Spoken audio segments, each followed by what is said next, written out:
Oh, mga ka-TH, kumusta kayo dyan? Ito, adventure tayo. Nagpasama sa akin yung matalik kong kaibigan na tingnan yung lugar niya.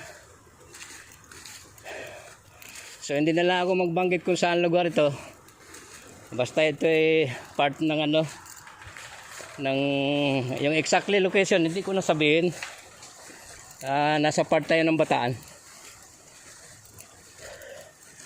So meron daw pyramid dito.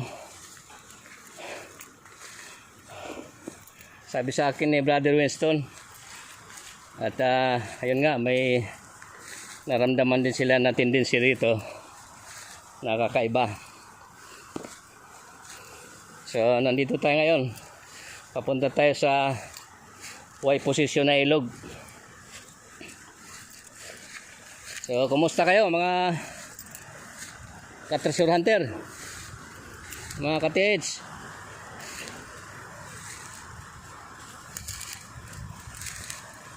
Nagbabalik na po ulit si Tatang Farmer sa operasyon.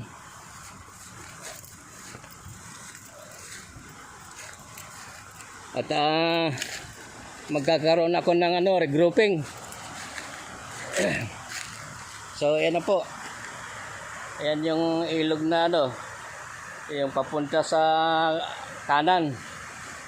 So tingnan natin yung sinasabi na pyramid.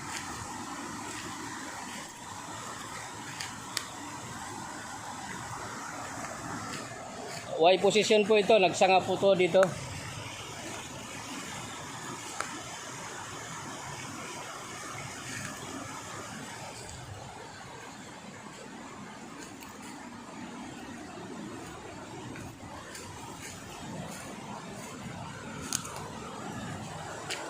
So nandito na po tayo. Mahilig po talaga ako sa nature. So ayan po. Ayan yung direksyon yung isa. Ayan si brother kaibigan natin. So ayan po yung pyramid.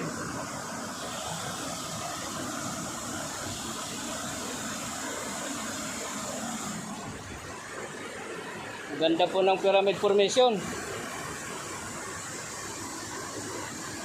So, nag-signify siya na meron tayong dito, treasure. Doon sa kaibigan ko, si Gistone. Mapanood mo itong video na to. Yung accurate natin na scanner dyan, pwede nating dalhin dito. Panoorin mo itong full video nito. Ayan. Papunta yan sa kaliwa. Ito papunta sa kanan. So pyramid formation. Pupunta tayo sa likod.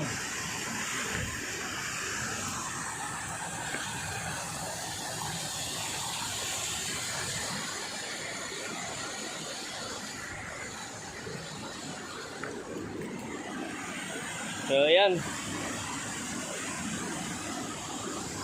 pyramid formation nga.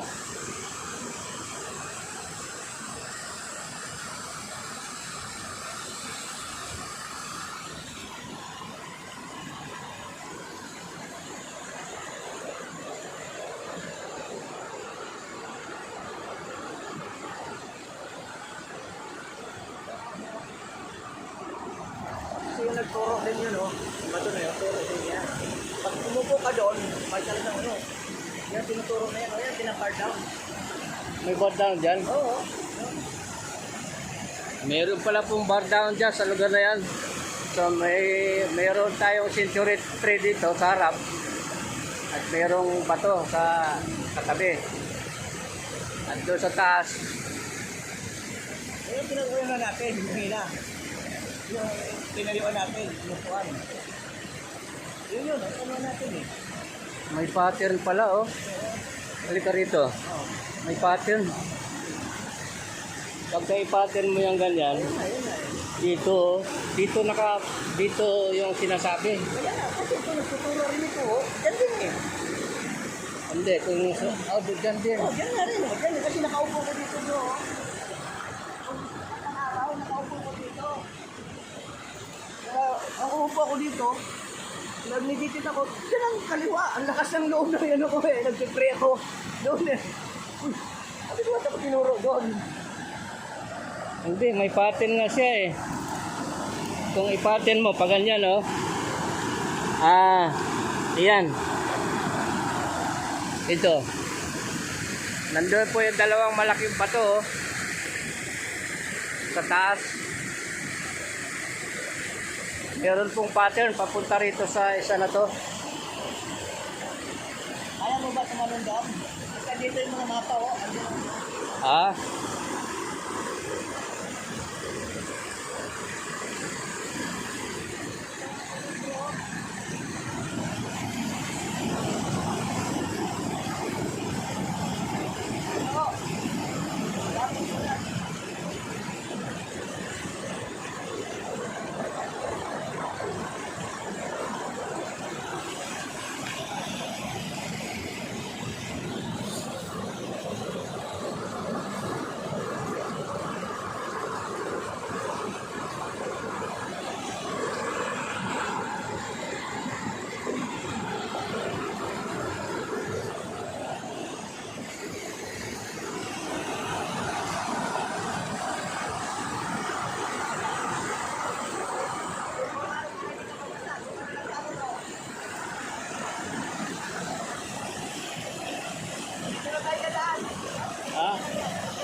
Hindi, balik tayo doon. Masukal dyan. Balik tayo doon.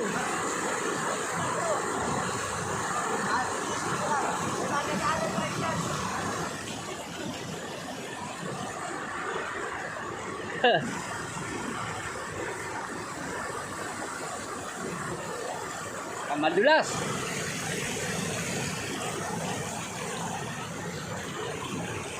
Mga katis, katawid tayo. Kasi meron daw marka dito sa kabilang bato. So titingnan natin.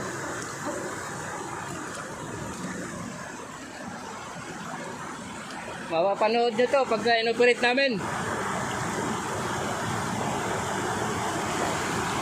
Pinasap yan, baka malinaw yan.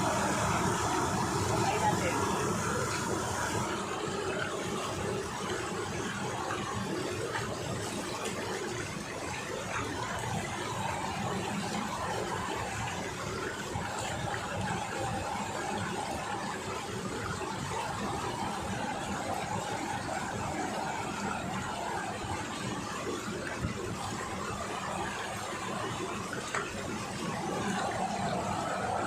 Uy.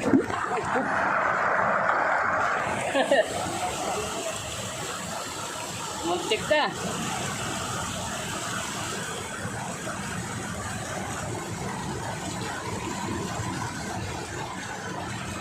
Meron po siya nakamapa, oh. Linaw dyan sa baro, kamera mo. Ayan po.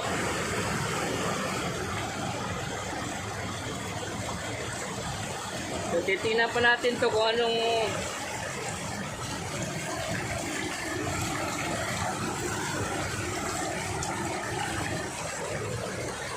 meron po siyang dot na tatlo. Isa malaki, pero triangle formation.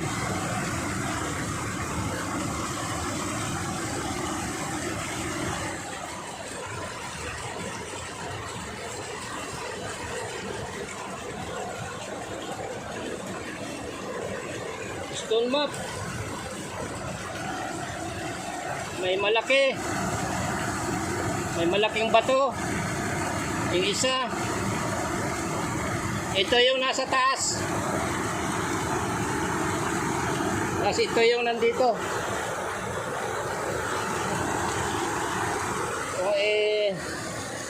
Kung ano natin yon, iguguhit natin. Pag ganyan yun eh. Nandito yung isang bato, nandun yung isa. Nandun yung isa. Ganon din dito, oh. Triangle formation. Mas meron siya sinasabi dito.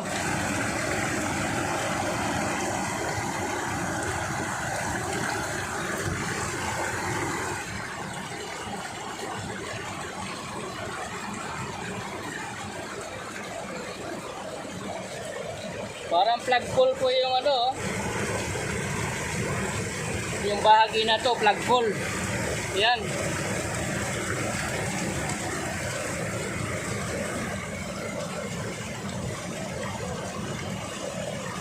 So tingnan pa natin mabuti.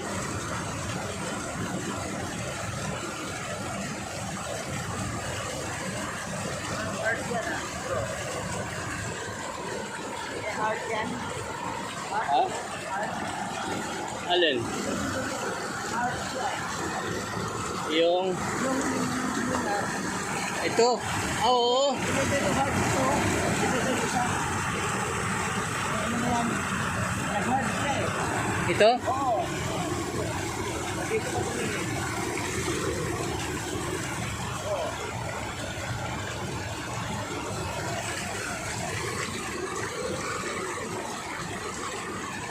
Hindi, nabanggit mo yung heart eh. Ito na yun oh.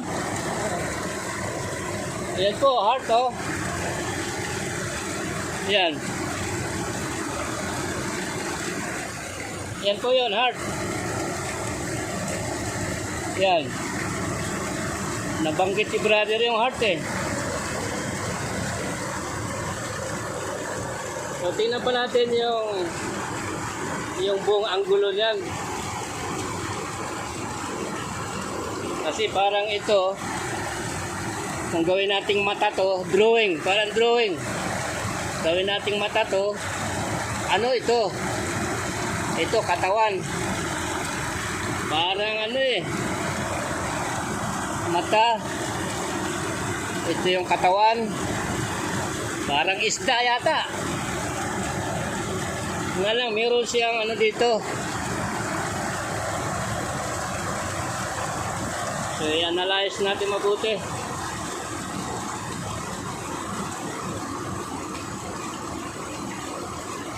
Heart siya na ano, yan Brother Weston, heart. Tapos kinumbert siya sa parang isda eh. Ano to eh, parang seahorse eh. Ayan na po, nakuha na po natin yung tamang ano. Ayan po, ito yung mata ng seahorse. Malaki ang mata ng seahorse eh. Ito ngayon yung bibig niya, ito yung katawan. So nakuha na po natin yung pattern niya. Seahorse. So saan ba nakatira yung seahorse? Sa tubig pa rin. Pero sa tubig.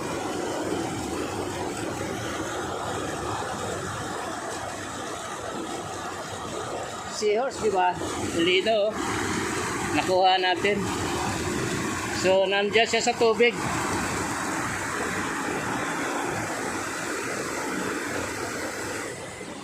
Heart siya na, ano, na converted sa